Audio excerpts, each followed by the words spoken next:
Ooh, steamy. Hey guys, it's Lucas. I usually grow oyster mushrooms on straw, and today I wanted to try something new. So I'm going to be trying to grow them just on this shredded paper here. I just shredded it up with this paper shredder I bought from Amazon for pretty cheap.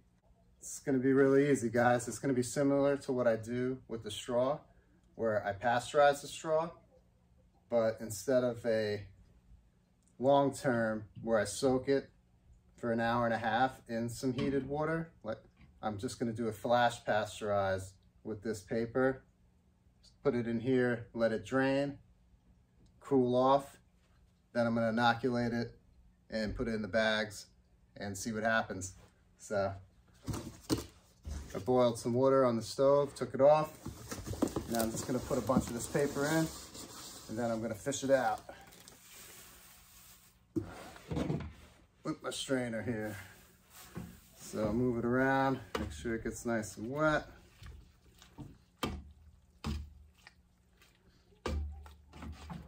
Don't want it to be in here for too long. Just want to flash pasteurize it. Let it drain, put it up at the top. I put it on some books so it would drain off on a slope.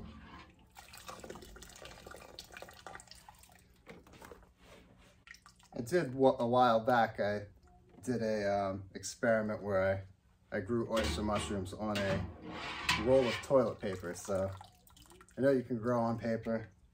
You can grow oyster mushrooms on a lot of things.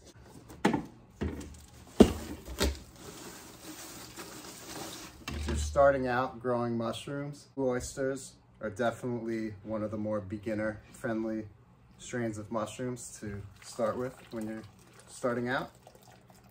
And if you want to grow mushrooms outside, I'd recommend you try wine cap stropharia. I made a video about growing wine cap stropharia on wood chips, if you want to check out the link above.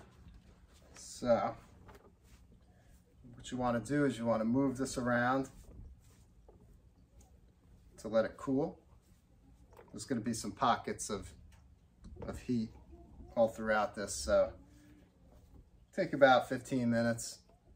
Every 5 minutes or so, just spread it around, look for the hot spots and open it up. All right, so it's only been about 10 minutes and my paper's already cooled down enough so I can add my mushroom spawn.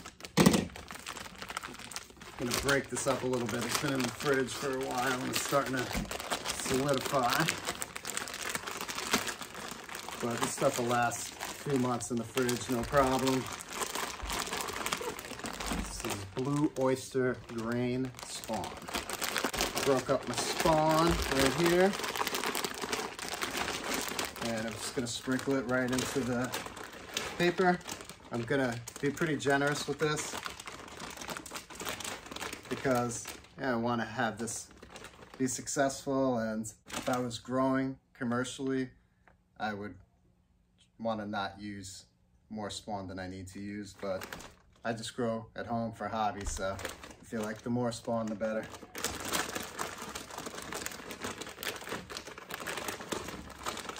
Looks like a good amount. It's not a lot of paper. Close this back up. Okay, and we're going to break up any big chunks like this. And then we're just going to mix it up as best as we can. All right. So today, I'm just going to be using some 1 gallon ziplock bags. I either use something like this or I use a used plastic food grade container. Whatever I got.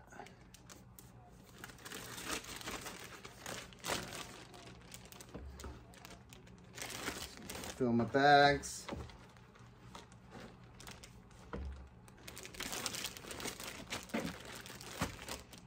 And then the last step after I fill these, I'm going to want to drain some of this excess water off.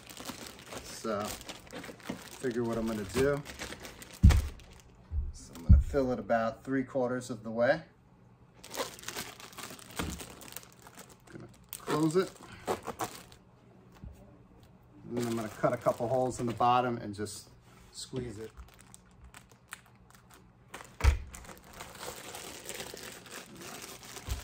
Let's see.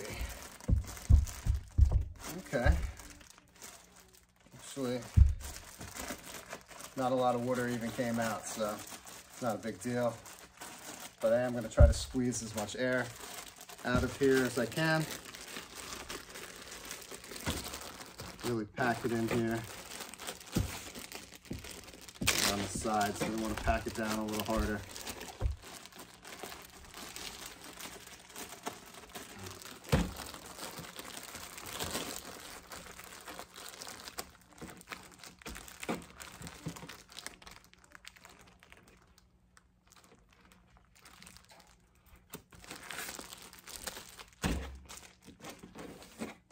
All right, bag number 1. So now we're just going to incubate these for 2 to 3 weeks. And I like that they're in the bags because I'll be able to see the mycelium colonizing the substrate. If it was in a container, I wouldn't really get the opportunity to see that.